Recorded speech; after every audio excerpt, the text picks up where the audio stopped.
For those who are fed up with business as usual in Washington, you can look at us and know that we are too. The financial system of the federal government has become deeply dysfunctional.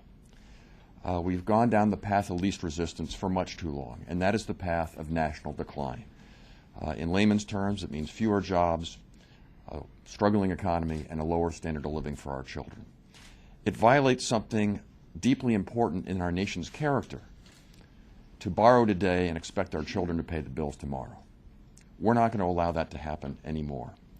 And if you have the same system and the same people making the same decisions, you're going to end up with the same outcomes. We have to do better than that. The alternative to this is a currency crisis, or is a seizing up of the credit markets, which will force interest rates up, precipitating another downturn in the economy. Now that's a blunt instrument.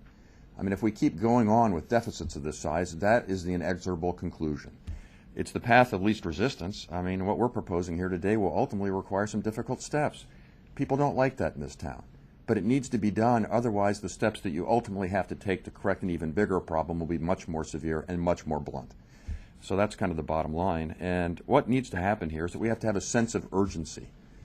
A sense of urgency because we're asking people to do two things that are in the national interest but are unusual in this city.